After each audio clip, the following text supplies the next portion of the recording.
가방안엔 굳은 다짐이 the backpacker 우리는 backpackers yeah we the backpacker 내가 묻은 신발이 바래져도 backpacker 우리는 backpackers 출발은 언제나 겁없이 시작부터 맨발 내 눈에 싹 다 basic 보다와의 step pipe 펴진 내 black tie 프로젝트만 necktie 기본이 안 돼 있는 stupid I'm ready to fire right ambition is Assalamualaikum warahmatullahi wabarakatuh. Selamat pagi, selamat malam, selamat sore ibu dan teman-teman. Sebelumnya saya berterima kasih kepada Ibu Friska telah menyempatkan saya untuk menyelesaikan materi ini, serta teman-teman yang sudah meluangkan waktunya untuk mendengarkan penjelasan video dari saya. Oh ya, B.J. Habibie pernah berkata bahwa kunci keberhasilan yang sebenarnya adalah konsisten. Dalam kesempatan kali ini, kita akan membahas materi tentang pemerintahan pada masa reformasi B.J. Habibie 1998 sampai dengan 1999, di mana Orde Reformasi 1998 sampai sekarang itu artinya sejak masa pemerintahan Presiden B.J. Habibie sampai dengan masa pemerintahan Presiden Prabowo, itulah yang disebut dengan masa Orde Reformasi. Nah, apa yang dimaksud sebagai Orde Reformasi, teman-teman? Kita tahu bahwa Orde Reformasi merupakan sebuah perbaikan kehidupan bangsa Indonesia terhadap permasalahan yang terjadi pada masa Orde Baru.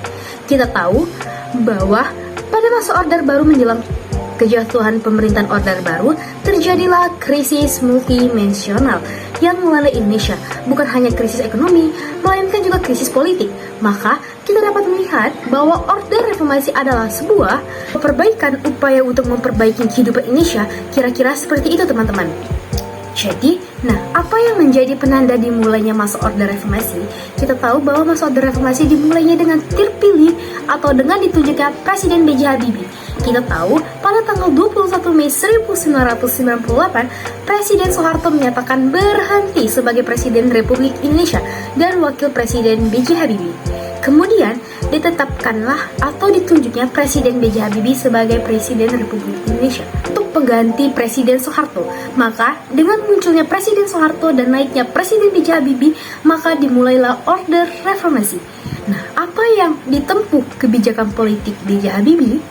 1. Pembahasan Tapolda Napol, yaitu Tapol adalah tahanan politik dan Napol adalah narapidana politik. Ini adalah upaya kebijakan dari B.J. Habibie untuk menunjukkan kepada masyarakat bahwa upaya demokrasi di Indonesia dilakukan. 2. Pembentukan Kabinet Reformasi Pembangunan, yang kemudian dinamakan.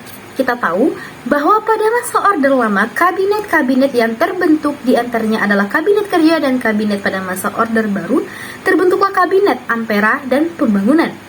3. Upaya percepatan pemilu. Kebijakan dari B.J. Habibie di bidang ekonomi yaitu 1. Melikuidasi bank-bank yang bermasalah. Kita tahu bahwa krisis moneter Indonesia pada tahun 1979 sampai dengan 1978 mengakibatkan banyaknya bank-bank yang bermasalah. Maka, bank-bank yang bermasalah ini kemudian dilidikasi oleh Presiden B.J. Habibie. Yang kedua, melakukan operasi pasar. Operasi pasar yang dilakukan B.J. Habibie untuk menurunkan inflasi di Indonesia. Yang ketiga, menaikkan nilai tukar rupiah. Demikian isi penjelasan singkat dari saya. Semoga apa yang saya sampaikan dapat bermanfaat bagi kita semua.